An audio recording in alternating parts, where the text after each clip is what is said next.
Buenas, amigas y amigos, sean bienvenidos al barco, sean bienvenidos a este super navío, donde, como pueden ver, hoy no vamos a hablar del Club Deportivo Tenerife y vamos a enfocar la vía hacia otras direcciones. No sin antes presentar a la gente que tengo hoy conmigo, como siempre, mis compañeros, Antonio Flores, Cristo Donate, ¿cómo están? Bien, hasta los huevos del fútbol moderno. Igualmente, y hoy no se habla de Tenerife, pero pusimos la camiseta boca abajo a modo de auxilio. El fútbol modesto pidiendo ayuda. Al otro lado del charco tenemos a don Héctor Antonio Ruiz. Héctor, ¿cómo estás? ¿Qué tal? Muy buenas, chicos. ¿Nos puedes enseñar el pantalón del pijama? Por supuesto. Yo ya lo hago tranquilo. Ya. Me gusta que vengas a vernos con tus mejores galas. A ver, a mí cuando me invitan a las mejores fiestas, no dudo. Es decir, mis mejores prendas tienen que salir a relucir, así que es un honor, como siempre. También saludamos al compañero de Radio Marca Tenerife, Matías Leito, ¿cómo estás? Muy buenas, chicos, ¿qué tal? Pues nada, estamos aquí para hablar un poquito de la Superliga o Superpufo, como lo queramos llamar. Ahora mismo estamos grabándolo, mientras solo quedan Real Madrid y Fútbol Club Barcelona dentro de lo que iba a ser la competición que salvaría al mundo del fútbol. Y de entrada quiero que me cuenten un poco, Héctor, Matías, Cristo, Antonio, ¿cómo veían la Superliga? ¿Cómo la ven? ¿Cómo la enfocan dentro del panorama futbolístico, Héctor? Pues la verdad que ahora mismo está bastante desenfocada, porque si se tiene que jugar a 12 jornadas, a 2 equipos, pues no sé para cuánto nos da, ¿eh? La cosa se pone peleaguda. A ver, a mí me da la sensación de que, de hecho, me extraña bastante que una persona de la enjundia de Florentino Pérez encabece, sea el personaje visible de una aventura que haya tenido digamos, un recorrido tan corto como que ha llegado a las 48 horas. Creo que no. Me extraña mucho que no haya habido una salvaguarda mayor por parte de los principales instigadores de todo esto, porque se les ha caído el castillo de naipes de un soplido. A mí me extraña una barbaridad. Considero que era un reto a la UEFA y a la FIFA, porque me consta que tampoco son las hermanitas de la caridad, y me da la sensación de que va a dejar una mácula a nivel de imagen para según qué personas que han sido las que más han apostado por este proyecto, que me da la sensación que también se anuncia igual de forma precipitada, porque la UEFA ya tenía preparada su nueva Champions con la que no estaban de acuerdo, y de ese modo pues me da la sensación de que todo no estaba tan atado como se podía presuponer. Y también hay un último apunte, que es que a mí me da la sensación de que tanto los equipos que han ido cayendo como los que van a acabar de salir, es decir, todos van a tener contraprestaciones de la UEFA. Es decir, a mí me da la sensación de que es muy romántico hacerle ver en un comunicado oficial a tus socios, a tus aficionados, que lo haces por ellos. Eso es muy romántico y está muy bien. Pero a mí me da la sensación de que por detrás al conejito se le ven un poco las orejitas. Es decir, y eso, que seguramente no se vaya a contar, y que Alexander Ceferin, como presidente de UEFA, lo que hace es abrir los brazos y el bienvenido Mr. Marshall, es decir, tú ven para aquí que yo te acojo de nuevo en mi familia. Eso viene acompañado de unos caramelitos que ya veremos en el futuro de qué sabor y de qué color son. Bueno, Mati. No, que, vamos, totalmente de acuerdo con Héctor. A ver, que esto ha sido una cosa que no se entiende en manos de los clubes que han estado, que es una cosa, como decimos aquí, es una chambergada, porque ha sido una chambergada esto, de un día para el otro, anunciar una cosa en vista de que ya se iba a ser oficial la nueva competición de Champions. Y además se puede ver mismamente en cómo se han hecho los comunicados. Si no me equivoco, ayer salió el comunicado de la suspensión de esta Superliga a la 1:30 de la mañana, y lo veía en un tuit antes, escrito en un folio en plan Word con Times New Roman, que no estaba sin un sello. publicado el texto. Es que es eso. es una chambergada tras otra que, bueno, gracias a Dios ha durado lo que ha durado, pero creo que es lo que decía Héctor, es un pulsito de los grandes clubes hacia la FIFA y la UEFA porque no están de acuerdo con esa nueva Champions que va a salir y yo creo que va por aquí todo y que los clubes grandes, las deudas que tienen, si nos fijamos quiénes han sido los grandes precursores de esta Superliga, Real Madrid, el Manchester United, el Barcelona, que ha llegado a la puerta, ha visto dinero y ha dicho, pues bueno, vamos para allí. Son equipos que para seguir compitiendo al nivel que lo están haciendo necesitan una inyección de dinero muy grande y quizás apretar así a la UEFA era la única salida que tenían para poder seguir con todas las estrellas que tienen. Vamos, que es una total locura que se gaste el dinero que se está gastando en los sueldos y es lo que decía Cristo antes, que odio total al fútbol moderno, pues yo también. Pues yo prefiero un fútbol más como el de antes en el que viene un Eibar y capaz que le pelea un partido al Barcelona, al Madrid, al Sevilla. Hablando del tema del dinero, creo que fue ayer o antes de ayer, Lovren, que era central del Liverpool, puso un tweet sobre el tema de que al final el fútbol, el modelo en el que se está convirtiendo está al borde del colapso, de que no puede ser que el Madrid rompiera la banca hace 20 años con Figo y ahora romper la banca es lo normal. Pagar 120 millones por el Pogba de turno a los 122. Yo creo que al final la situación en la que se han metido los clubes grandes se han buscado ellos solos, porque el Bayern, el Borussia, bueno, el modelo en general, el modelo alemán, no es un modelo de clubes que gasten millonadas absurdas en jugadores. En cambio, en España, en Francia, desde que entró el jeque del PSG, y en Inglaterra, es lo que se mama día a día. Y yo creo que al final se los han buscado ellos y Florentino es algo hipócrita en ese sentido. A ver, aquí lo que tendremos que tener en cuenta es que, para empezar, hay un organismo regulador de todo esto desde hace unos años que para mi gusto ha hecho una buena labor, que es la Liga. Porque antes no había ese control. Antes sí que se podía endeudar uno hasta las cejas y mientras hubiera detrás un padrinito, un banquito que te salvara las castañas del fuego, pues no había ningún tipo de problema. Si no, un concurso de acreedores y si te he visto no me acuerdo. Eso es lo que pasaba. Ahora, claro, es que eso es lo que sucedía antes. De un tiempo a esta parte se intenta que eso no se llegue a ese extremo y para eso hay unos mecanismos de control, hay unos límites salariales, hay un techo de gasto y eso que implica que si tú no puedes llegar a pagar 5 buenos jugadores, pues igual te tienes que conformar con pagar 3 buenos jugadores y los otros 2 van a tener que ir a otro equipo que sí los pueda pagar. Y eso es una forma de evitar que haya quiebras tremendas, si se puede llamar así. Pero también es cierto que hay algunos equipos que han tenido inyecciones foráneas y mientras eso se le demuestre a la Liga que es compensable al final de cualquier ejercicio presupuestario, pues la Liga te va a dar el luz verde. Esto ha venido, ¿por qué? Porque ha habido una pandemia que ha acabado reventando todos los presupuestos que uno podía tener en mente. Y cuando tú presupuestas contando con unos números que no se te dan y que están por debajo de la mitad de lo que tú tenías esperado, pues a pesar de que haya rebajas salariales de un 10% por parte de las plantillas, a pesar de que haya jugadores que renuncien a sus pluses o sus asteriscos en los contratos que tienen por X partidos. Todo eso, a pesar de la pandemia, eso se ha reducido, pero eso no es suficiente. ¿Por qué? Porque tú sabes que si eres un Real Madrid, que si eres un Barcelona, que si eres un Manchester City, lo que compra tu gente para ir al campo, para comprar camisetas, es ilusión. ¿Y la ilusión quién te la da? Pues la ilusión te la dan jugadores que cobran una barbaridad y que para que tú lo firmes aún te van a pedir más. Y es una pescadilla que se muerde la cola. Es decir, no hay otra salida. Si tú quieres generar ilusión, hacer que tu marca siga creciendo y que tu gente siga enganchada porque ganas títulos y porque tienes mejores jugadores, es esa, intentar pagarlos.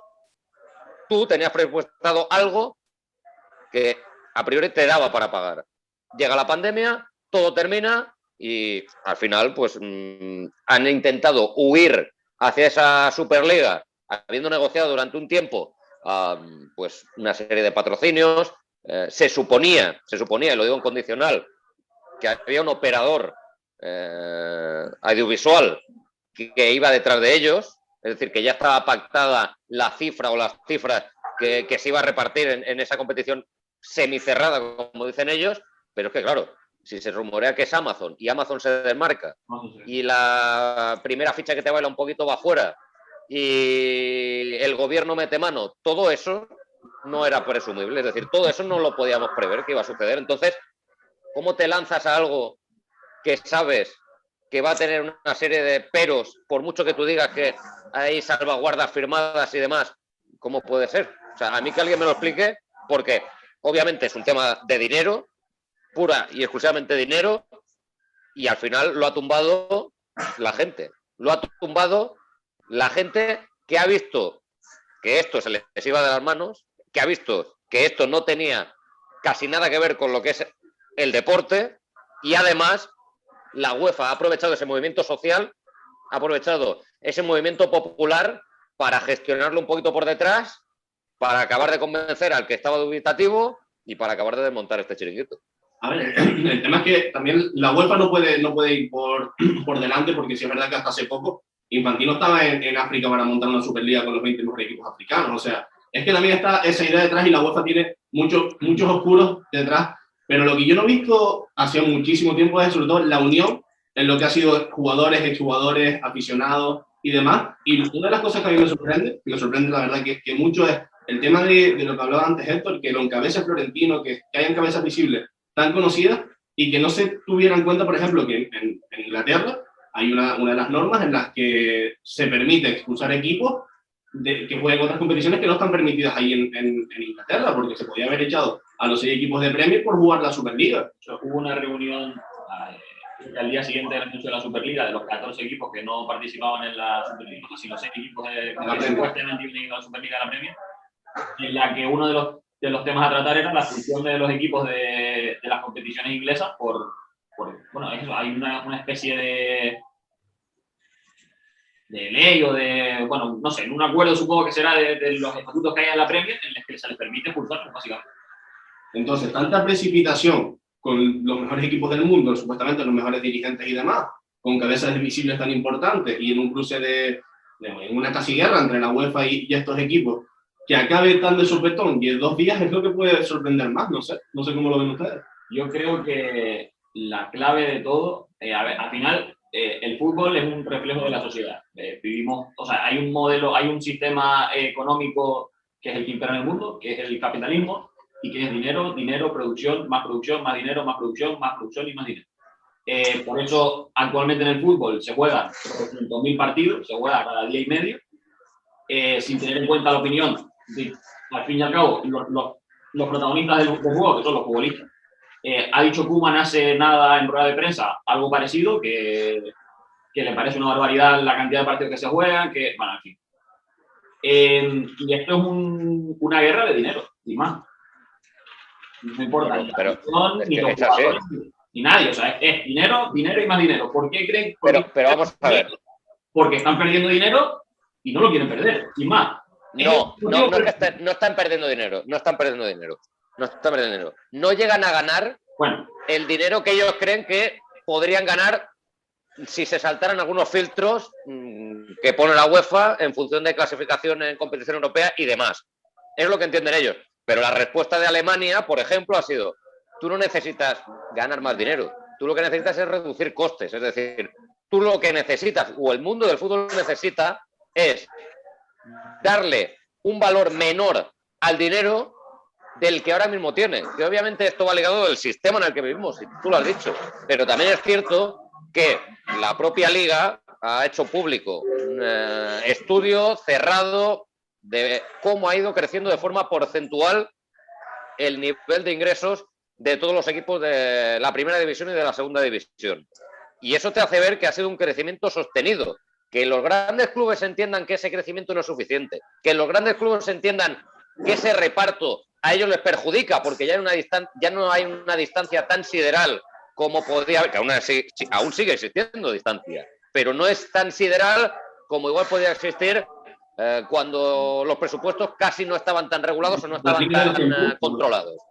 Entonces, al final no es cuestión de perder dinero, al final es cuestión de querer ganar más dinero, porque para tener mejores jugadores, tú necesitas cada día más dinero y más dinero, porque si tú quieres mejorar lo que tienes en plantilla, ya casi tienes que ofrecer un sueldo mayor. Es que es lo que os he dicho hace un rato, es una pescadilla que se muerde la cola.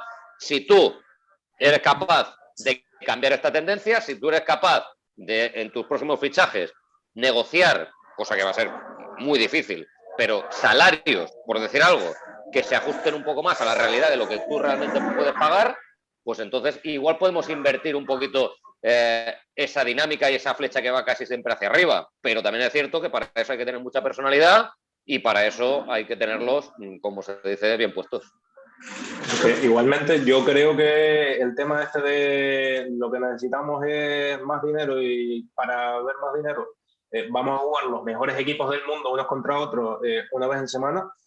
Es que yo entiendo que, vale, quizás te puede servir el primer contrato que firmes con una televisión, pero yo me cansaría de ver un Juventus-Real Madrid, un Manchester contra el City, un Barcelona-PSG todas las semanas. No sé, creo que el fútbol, lo que estábamos hablando, el fútbol moderno, cada vez se busca esa competitividad entre equipos, ese Guardiola-Mourinho, ese Barça-Madrid.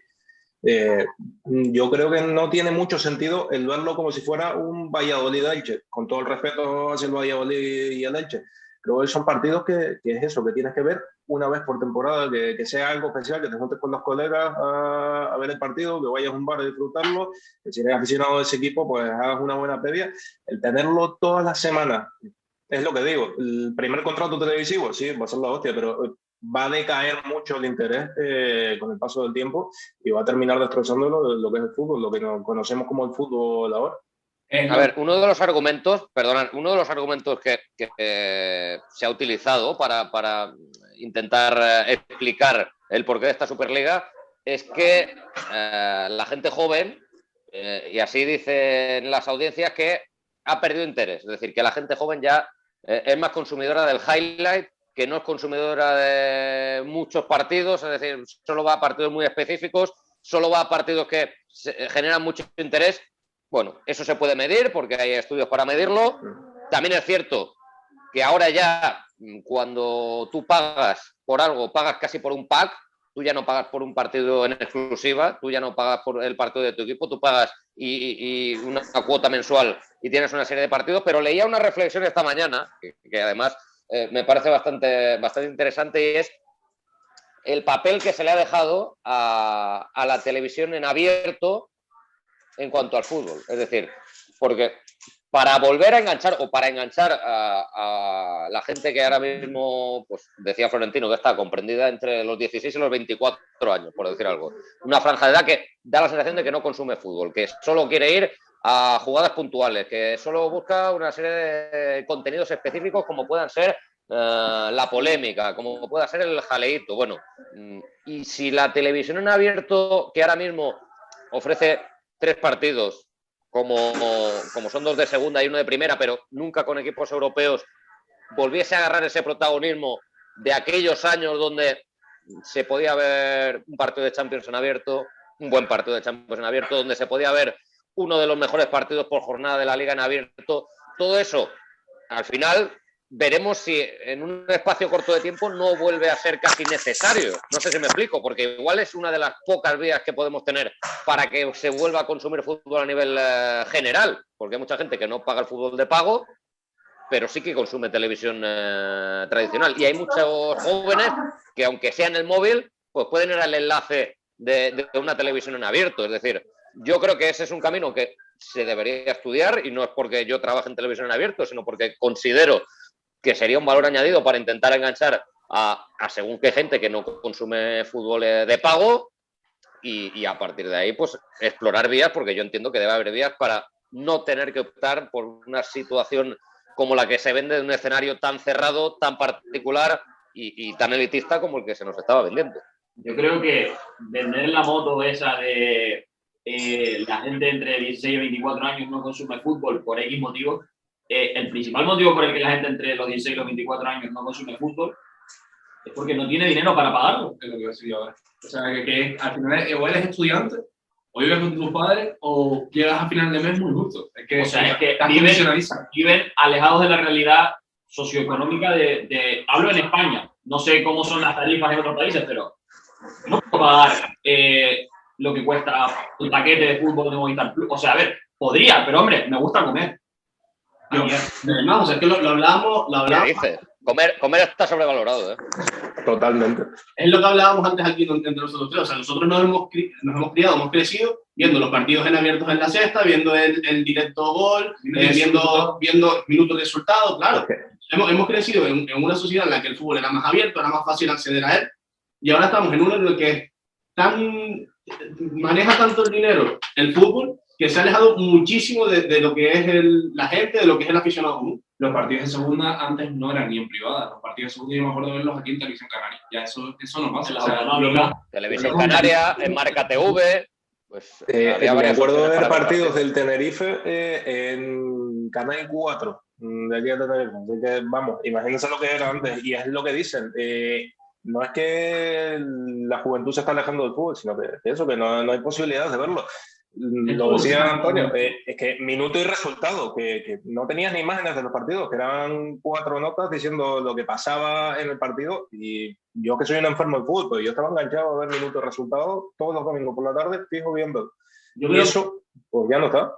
Yo creo que todo esto, se lo decía también antes ahí, es más un problema de forma que de fondo. O sea, la forma que se ha adoptado para intentar erradicar ese problema de que la juventud no lo consuma, incluso la gran parte del público haya consumido menos el fútbol, es el hecho de que se hayan reunido los 15 equipos más poderosos de Europa, los 2 equipos más poderosos de Europa, para ganar la mayor parte del dinero posible. Después, hablar de solidaridad hacia los otros conjuntos, me parece es muy cívico ese argumento, en cuanto a, no, pues nosotros recibimos el dinero y le vamos a dar a los demás para que tengan también.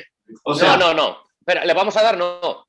Le vamos a comprar a su mejor jugador, al que más destaque, y de esa manera hay una transacción. Esto es lo que yo estuve pensando el otro día, que suponte que esto se llega a celebrar.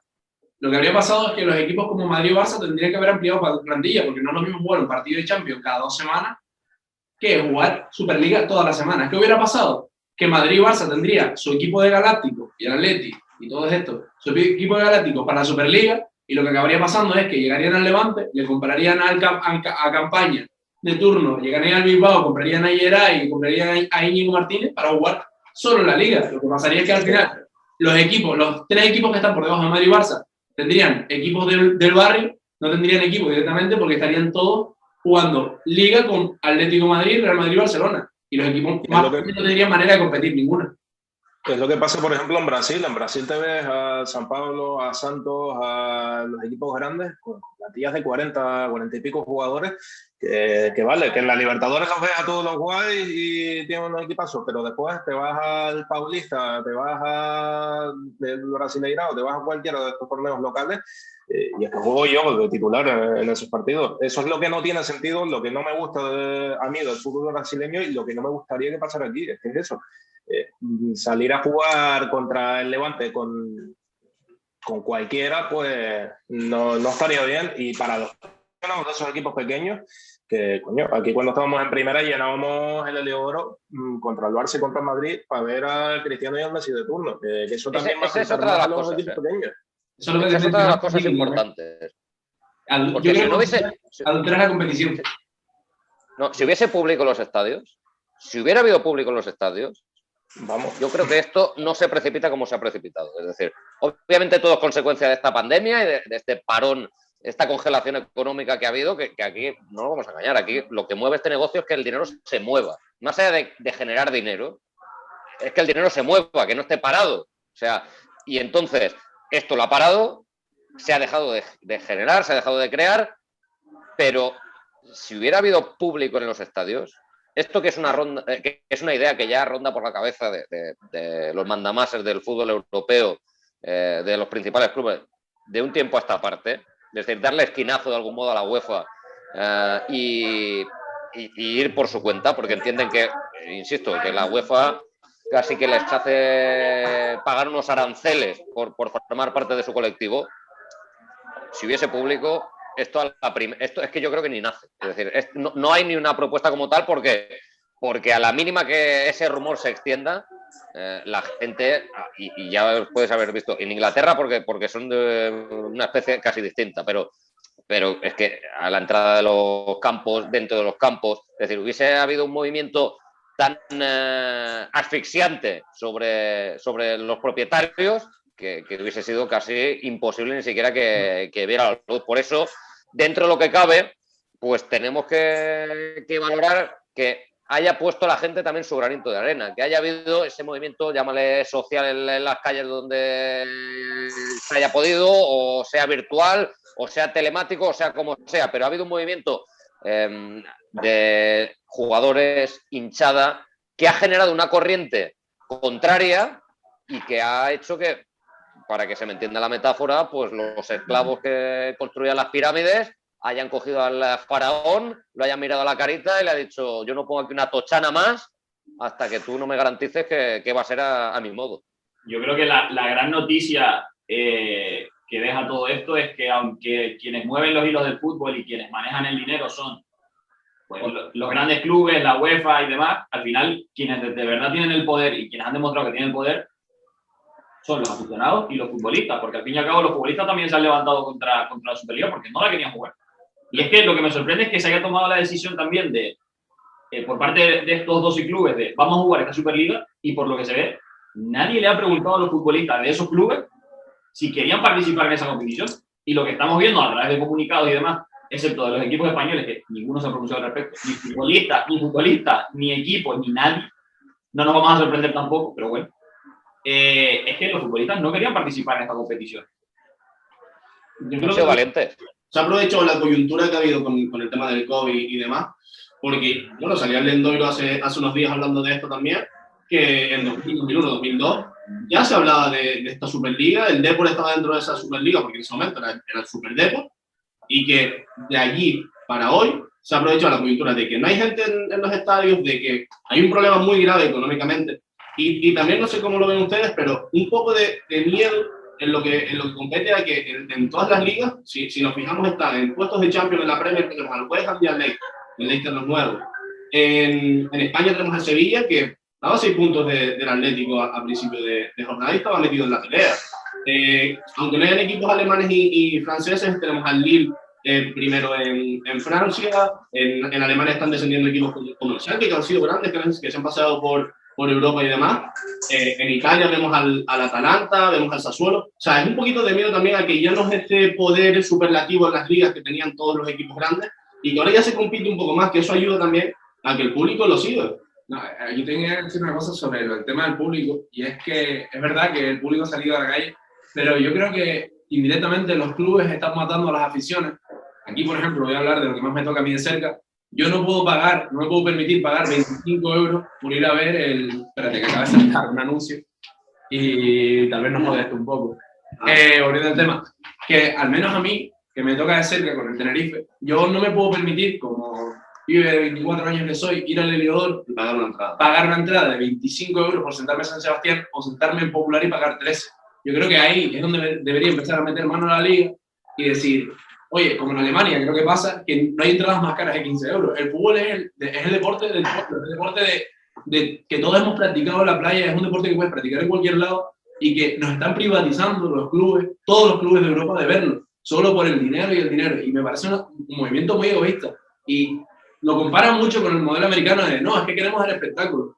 No puedes compararme con el modelo americano porque es que no tiene nada que ver la afición europea con la que puede haber en Estados Unidos. Porque hoy lo dijo Darío MH en Mr. Under, y dijo un símil que me hizo mucha gracia, que fue que los estadounidenses van a ver carreras de bebé en medio de los descansos, mientras que el europeo, al menos el inglés, prefiere ir al estadio de Crystal Palace que ponerse 4 dientes en la boca para tener 8. Y a eso es a lo que me refiero, que es que han dejado de lado por completamente al aficionado y ahora es que hablan de: no, es que no van a aficionar a los estadios. Al Heliodoro van 8.000 personas y es un estadio de 22.000. Creo que los clubes deberían hacer un poco de autocrítica y decir: en verdad, estamos nosotros matando esto. Bueno, es un tema también cultural. Es un tema también cultural y del estallido, de algún modo, del tema de los derechos de televisión, cuando se han empezado a negociar de forma conjunta. Eso que, cuando tú formas parte de ese conjunto, tienes privilegios y tienes algunas benevolencias como que puedas ingresar más de lo que estabas acostumbrado, y ese es uno de los ingresos principales, sobre todo de equipos a día de hoy de mitad de tabla hacia abajo de primera división y de segunda división. Ese es el gran trozo del pastel.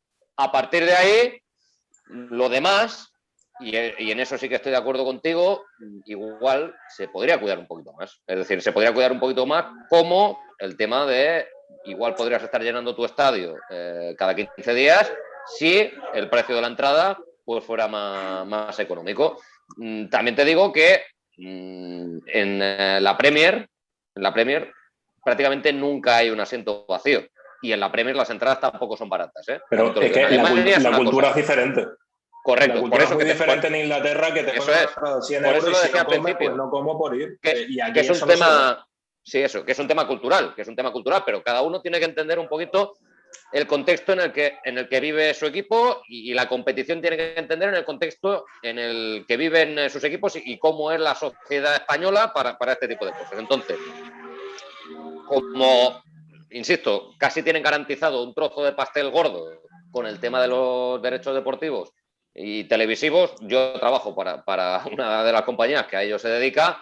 Pues hombre, esto a nivel global a los clubes pues les ha hecho poder tener otro tipo de presupuestos, les ha hecho poder tener otro tipo de aspiraciones en un principio. Luego se trata también de gestión, porque tú tienes cierto dinero, tú tienes cierta compensación si pierdes una categoría, en fin, hay ciertas ayudas en un momento dado, pero todo depende de la gestión, porque al final, si tú con el dinero que tienes lo haces bien. Voy a ponerte dos casos concretos. El del Zaragoza, que ha estado 2 años cerquita de ascender y otros cerquita de descender.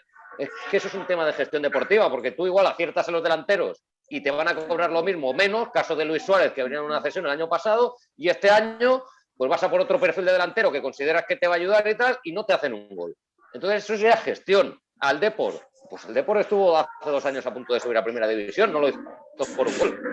¿Y dónde está ahora? Pues se trata del tema de la gestión. Podremos hablar de dinero y podremos estar más o menos de acuerdo de los precios que nos ponen a una cosa, a la otra, de lo que se paga por televisión, de si uno cobra más por X o el otro cobra menos por X, pero al final la mayor parte de esto se reduce a la gestión. Si tú haces una buena gestión, y voy a poner de ejemplo el Villarreal, lo lógico es que poco a poco, aunque sea sostenido, aunque sea más lento, tú vayas creciendo y cada vez puedes dar un pasito más. Si tú no haces una buena gestión, pues lo lógico es que o te estanques o te vayas para abajo. Pero el Villarreal tiene trampa.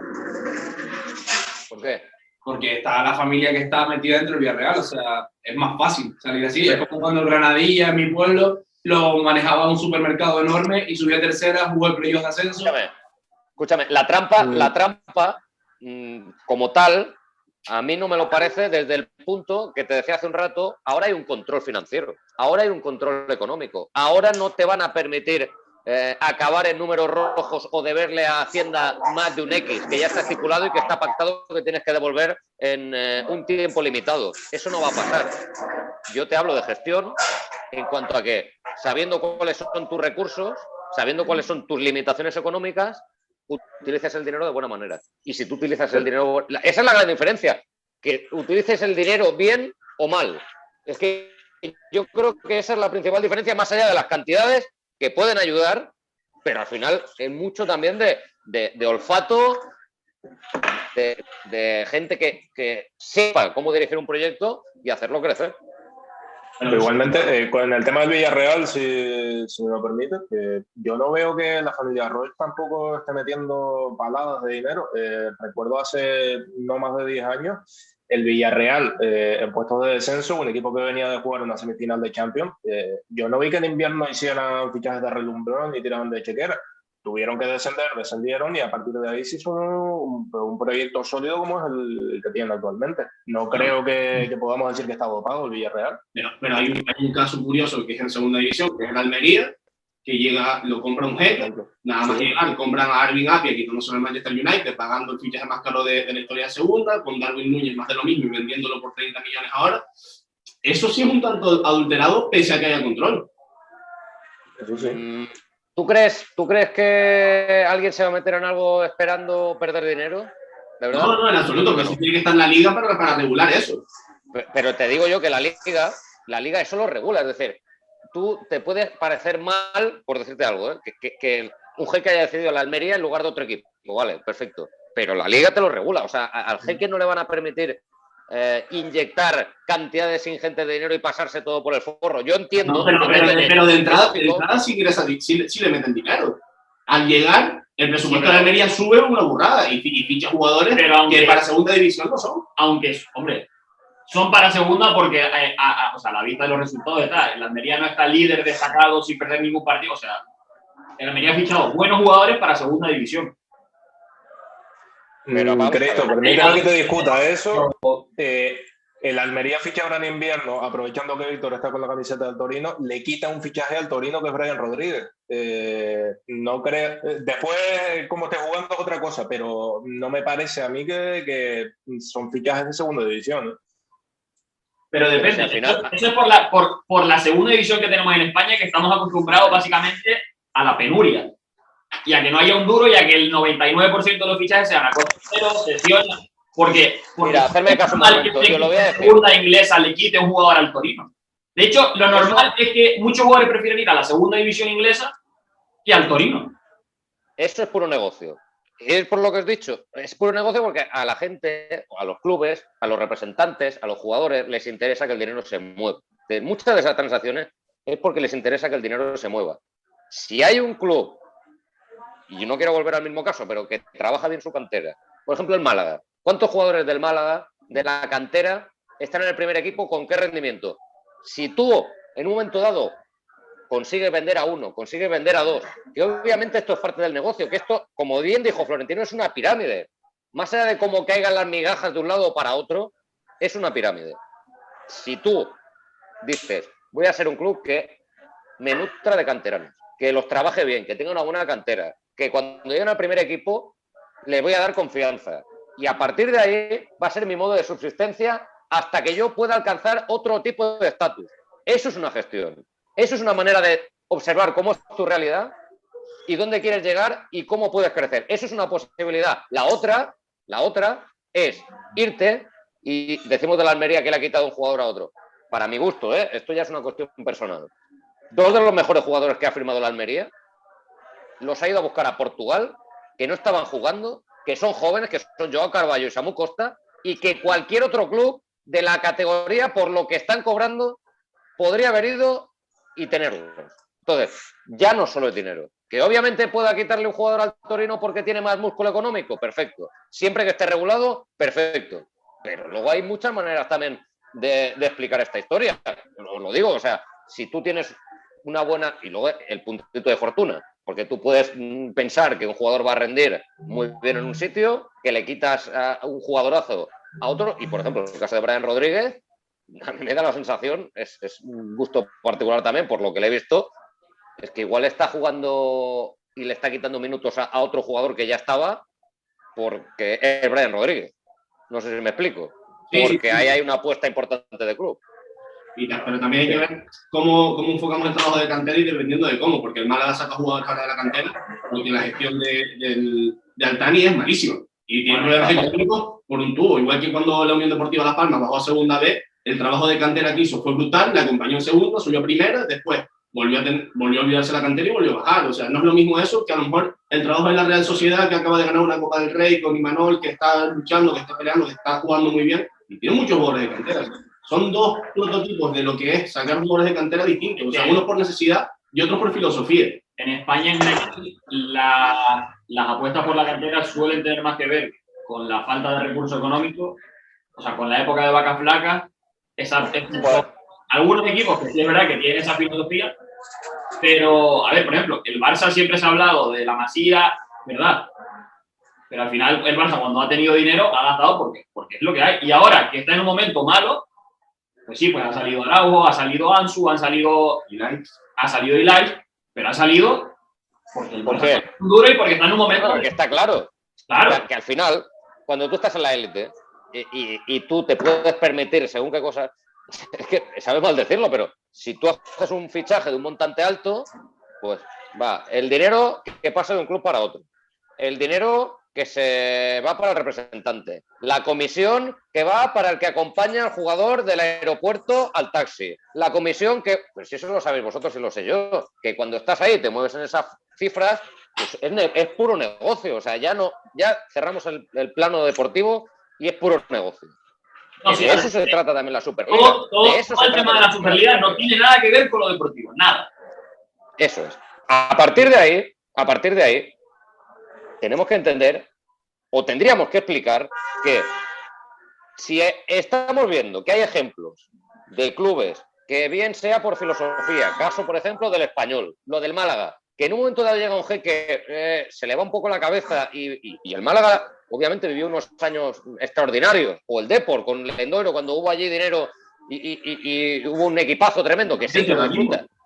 Pero hay veces que hay que entender que si a ti te funciona ese camino de sacar canteranos, que le das oportunidades a gente de tu casa, que tienes un club de identificación y que encima eso luego te revaloriza como club, pues oye, ¿por qué negarnos a entender que ese puede ser un modelo de verdad? ¿Por qué solo verlo como un modelo de urgencia? Es que a mí eso es una de las cosas que me toca la moral, de verdad. Si hay gente en casa que lo vale, pues poquito a poco se le tiene que dar paso y si esa gente se lo gana, pues tendrá que ir ganando cada vez un poquito más.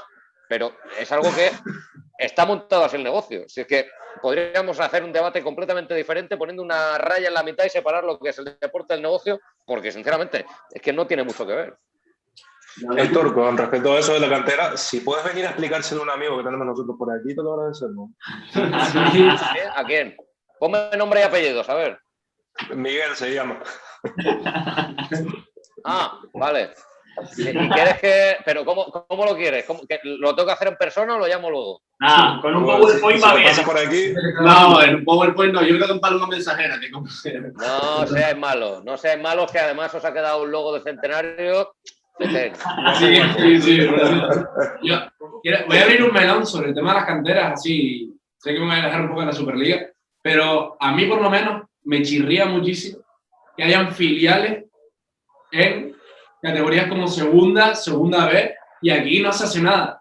Y otra de las cosas que temí con la Superliga fue que ese dinero que ganaban esos equipos lo destinaran a sus canteras, y el caso de Vinicius en segunda B jugando contra Jesús Forte quedase en una anécdota, porque lo que acabaría pasando es pillo aquí, de segunda, los mando para segunda B, haciendo y todos los años campeones de segunda división. A mí, en ese caso, yo también es una pedrada que tengo desde hace muchos años. Yo abogo por una liga de filiales, o sea, abogo totalmente por una liga de filiales, que no pueda tener que no pueda tener jugadores que sean más allá del sub-23. Es decir, que de verdad sirvan para formar jugadores. Que de verdad compitan las canteras de los equipos de primer nivel, los equipos de fútbol profesional, que sus canteras, que sus juveniles, que sus filiales compitan entre ellos y se mejoren. Porque al final considero que para el resto de entidades es más sano, tiene mayor aliciente deportivo e incluso para los chavales, considero, ahora nos venden que está estipulado de esta manera porque para ellos también el hecho de competir en segunda división B tal y como es o en tercera les curte y les educa deportivamente para llegar bien al primer equipo. A mí eso realmente no me convence. Pueden tener cierta parte de razón, pero al final a mí no me convence. Compiten con unas condiciones infinitamente superiores a las de los equipos que están realmente en segunda división. Porque los filiales al final son equipos profesionales. Exacto, están bajo el brazo de un gran equipo. No pueden ser equipos profesionales que están en ligas no profesionales. Posiblemente, cuando tuvo Gese en segunda vez, estaría Gese cobrando 1 millón de euros y ya cobraban más que todos hasta la segunda vez. Mira, yo no voy a poner... Mira, solo voy a dar pistas. Hay un jugador que yo recuerdo, que era de la cantera del Español, que ahora juega en segunda división en otro equipo. Yo recuerdo de ir a la Ciudad Deportiva y siendo el jugador del filial, salir de allí con un Porsche Cayenne. Es decir, claro... os podéis imaginar hay cara a la situación. Barça ahora, creo que salió el caso de Ilais Moriba, siendo juvenil, que ya creo que cobraba más de €500,000 o algo así. 750.000 euros, si no me equivoco. El caso de Xavi Simons con 10 años, con 12 años, ya patrocinado por Nike, cobrando un montón de dinero. O sea, Ese es el tema. Pero y no solo en los filiales de los equipos grandes. Tú puedes ir aquí a la Ciudad Deportiva de Tenerife cualquier día y ver a más de uno con el típico Gucci y su coche deportivo. O sea, es algo que no se educa y que en ciertas canteras sí y en otras no. Me acuerdo una anécdota de Klopp con un canterano, que cuando el canterano va en deportivo, que va con ropa de marca y demás, y Klopp le dice que quién es, que quién eres tú para llevar todo eso. O sea, es algo también que entra dentro ya de la formación de lo que se ha convertido el fútbol. Tampoco te tienes que Pero eso, ahí, escúchame, ahí tendrían que meter mano los clubes. Fíjate lo que te digo. Claro. Aparte de las familias, que eso, lo que pasa en casa de cada uno, pasa en casa de cada uno y hasta cierto punto no puedes decir absolutamente nada, pero ahí los clubes, para mi gusto, tendrían que hacer su papel y su labor. Y su papel y su labor es, muy bien, yo te voy a educar como futbolista, pero te voy a educar como persona. Y te voy a educar cómo tendrías que gestionarte de algún modo. ¿Por qué? Porque esto ya es un topicazo, pero es que la carrera es muy corta, el fútbol es muy corto, luego se te acaba, tienes que tener algo pensado para el futuro. Si tú no haces esa labor educacional, que entiendo que cada día en más lugares y gracias a Dios eso está mejorando, si tú no haces esa labor, pues lo lógico es que los jugadores, su realidad sea completamente distorsionada. Es decir, que esté completamente distorsionada y que tenga poco que ver con la realidad del resto de los mortales. ¿Por qué? Porque viven en sus burbujas, porque viven una vida que no tiene nada que ver con la vida de los demás. Y si tú no le preparas, si tú no le enseñas a lidiar con eso, pues ¿cómo quieres que acaben esos jugadores? ¿O cómo quieres que traten a la gente? Es que es imposible. Y educados en esa cultura del dinero, del consumismo, y más, pues estamos llegando a lo que estamos llegando. Estamos llegando y vuelve a entroncar con lo mismo, vuelve a entroncar con el tema de la Superliga. Si la cuestión es cada día tiene que ser más, el límite nunca va a estar. ¿Hasta qué? Hasta que no haya un pinchazo global, hasta que no haya una pandemia que lo mande todo al carajo. Al final, es que es una situación que creo todos, hemos acabado propiciando. Yo creo que estamos todos de acuerdo en que es un momento histórico, o sea, lo que ha pasado es algo histórico y que y espero que va a tener unas consecuencias grandes en lo que se refiere al modelo del fútbol actual y esto tiene que propiciar una reforma. No sé cómo, no sé desde dónde la van a afrontar, no sé qué van a tocar, no sé qué van a cambiar, no sé si llegará un momento en que la UEFA como organismo continental diga desde hoy, exacto, pues poner topes salariales o poner, no lo sé. Pero algo tienen que hacer porque está claro, el modelo no funciona. Te digo una cosa. Una vez llega la pandemia, ¿se rompe el modelo? Está en jaque la UEFA. La UEFA está en jaque. ¿Está en jaque por qué? Porque ahora he visto que ha habido un grupo de equipos que, más allá de que no haya tenido recorrido, ha habido un grupo de equipos que se han alzado y que tenía un fondo de inversión detrás que les apoyaba. A la UEFA le han tocado el juguetito. Y la UEFA no tiene para implantar nada. Escúchame, la UEFA el juguetito lo quiere proteger hasta las últimas consecuencias. Y si las últimas consecuencias es coger al Paris Saint-Germain, al Manchester City, al Madrid, al Barcelona, al Chelsea, al Atlético de Madrid, y es decirles, no os preocupéis, vosotros queréis más dinero, ahora que le hemos visto las orejas al lobo, os lo vamos a dar. Esa es la solución.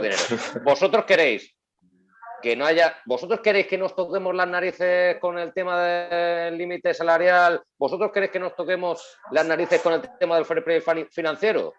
Yo creo que con el lanzamiento de esta Superliga, que al final no va a ser como tal, lo que han conseguido es una carta blanca de la UEFA para muchas cosas que querían y se le estaban negando. Fijaros lo que os digo. Además, es que a mí la solución que yo veo es esa, que la UEFA va a pasar por el aro, les va a dar todo el dinero que quieran, les va a decir, pues fichen por 700 millones a Mbappé, y lo que me da miedo a mí es que termine pasando lo que está pasando, que lo estamos viendo también en la primera femenina, que llega al Barça, que con 3 partidos menos le saca 15 puntos al segundo, y que el que menos goles le ha hecho han sido 4 o 5, si no me equivoco.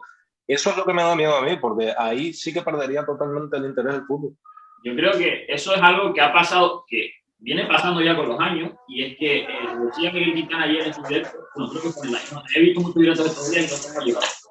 que estamos en un punto en el que el Barça va al Benito Villamarín, al campo del, creo que es el tercero, el cuarto o el quinto club con más socios de España, empata 1 y es un drama.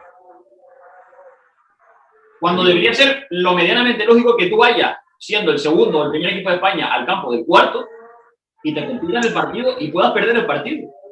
Tú imagínate, en ese escenario que tú estás planteando, que esa Superliga hubiese tenido recorrido. O sea, tú consideras... Es que eso es otra de los debates internos que yo he tenido, poniéndome en la piel para entenderlo, ¿no? Para entender los porqués. Ponerte en la piel de los presidentes del Barcelona, del Real Madrid y del Atlético de Madrid. En esta Superliga que tengas partido casi cada semana contra los equipos más poderosos del mundo. ¿Tú crees que tu gente está preparada para perder? O sea, ¿tú crees que tu hinchada está educada para perder? Es que igual 4 semanas que no ganas un partido de la Superliga y a pesar de que tú tengas el dinerito fresco, a ti te van a echar de ahí. Sí, porque alguien va a quedar último. O sea, claro, yo los clubes que ninguno está acostumbrado a ser último, ni penúltimo, ni antepenúltimo. Yo lo hablé con mi compañero de piso, que es del Athletic, y salvando las instancias y con respeto al equipo que voy a decir, él me dijo, ¿a qué va a entrar el Athletic en la Superliga? Si o el Milan, por ejemplo, si va a ser el Osasuna, el Eibar de turno, que tanto United como City, como Madrid, como Barcelona los van a vapulear, porque a priori no pasa eso. Y eso es una cosa que choca, porque es que realmente las aficiones esas no están acostumbradas. Por mucho que el Atlético diga, no, es el sentimiento atlético, yo prefería lo de antes, ya estás acostumbrado a ganar.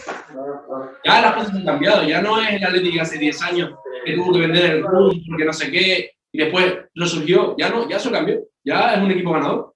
Para ir cerrando ya un poco todo esto, también que veo un poco como ganador de esto a la UEFA también, por el sentido de que se acaba de aprobar un nuevo formato de Champions League en el que no hay ninguna crítica porque está en bombo la Superliga, en el que hay 2 clubes que se van a clasificar por coeficiente, en el que van a haber muchísimos más equipos con presencia de muchísimas más ligas, y que tal vez no sea tampoco el proyecto más adecuado para evolucionar y que se va a implantar en 2024. Esto es verdad que lo decía Florentino, quedan 3 años para que se implante esa nueva Champions. ¿Qué vamos a hacer de aquí a 3 años? A mí me da que si tú lo quieres llamar victoria, a mí me parece que es un caramelo envenenado, porque esto ha sido solo, digamos, un primer alzamiento. Y creo que esto va a continuar. ¿Por qué? Porque la UEFA, a pesar de su propuesta, que pueda contentar a algunos un poquito más, no va a contentar a los principales motores a día de hoy del fútbol a nivel mundial. Yo estoy seguro que no los va a contentar. Entonces, me da la sensación de que por muchas... Porque luego es que está la otra manera de verlo. Si ahora la UEFA empieza a dar concesiones a estos clubes, va a suceder absolutamente lo mismo. Cada día van a querer más. O sea, la ambición, la codicia, cada día va más. O sea, nunca va a ir a menos. Porque ninguno estamos preparados casi para aceptar un menos. En nada. O sea, somos así, es la condición humana, nos guste o no, somos así. Entonces, ahora, esto no es, para mi gusto, no es casi ni una victoria momentánea. ¿Esto qué es? Un fuego que ha bajado un poco la llama. Pero a mí me da la sensación de que en cualquier momento esto va a ir para arriba otra vez. Te venden que la de que van a haber más partidos en la edición de 2024, esta de la nueva Champions. Y yo por lo menos aficionado, ya no soy aficionado a equipos grandes, fui del Madrid, pero yo como aficionado al Tenerife, yo cuando veo esos partidos, yo no quiero ver más partidos. Yo quiero ver competencia. Mi modelo idóneo, lo voy a decir aquí, yo sería hacer partidos a sorteo puro y duro, desde 32avos, 64avos, lo que sea, hasta octavos y octavos ida y vuelta. Y si tienen que caer Madrid y Barça en 32avos contra el Copenhague, que caigan. Se juegan menos partidos, pero hay más competencia. No se especula con los resultados. Yo creo que se ha demostrado la Copa del Rey española. Nunca en mi vida había visto tantos partidos de Copa del Rey como he visto este año. Claro, pero es que entonces si pasase eso, la pequeña llama que hay ahora se convertiría en la Catedral de Notre Dame. Se vayan todos. El modelo que tú dices es de la Copa Francesa, que se puede ver hasta el de quinta regional ganándole al Lyon y meterse en semifinales de la Copa. Pero claro, es más lo mismo. Los equipos hegemónicos de Europa, los equipos con mayor potencial, van a volver a hacer otros jaques. Y ya si tú haces eso, ya te digo yo que la Superliga va a salir sí. Pues los aíslas, tío. Ya no solo eso, es que ¿por qué se va a reformar la Champions para los próximos años? Para que haya más partidos, para seguir dando más dinero. El modelo ese no tendría sentido para la UEFA. Más partidos, menos competencia, porque van a tener más dinero el Madrid, el Barça y los de turno. Ya. Y después, cuando entre la Real Sociedad, la afición de la Real va a estar hiper contenta porque ese año les tocó Champions, los van a coger en fase de grupo. Le va a tocar un grupo con el Milan, con el Tottenham y ellos, y es que los van a pasar por la piedra.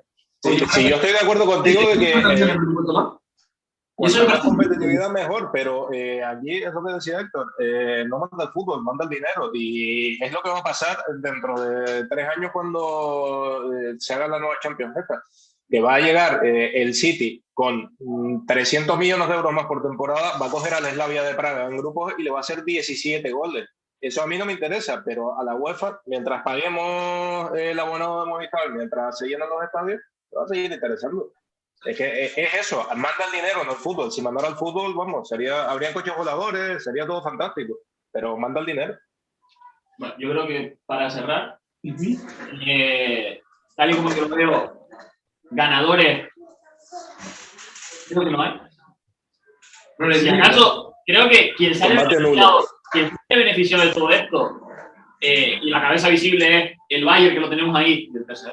Es probablemente, no, el PSG ahora lo explicamos. Es el modelo alemán. El modelo alemán en el que los socios son los que deciden sobre los clubes y en el que si no quieren ir ahí, no va. Y es lo que ha pasado con el Bayern. Porque luego la moto que nos venden los clubes ingleses de hemos escuchado a nuestros aficionados y tal, mentira.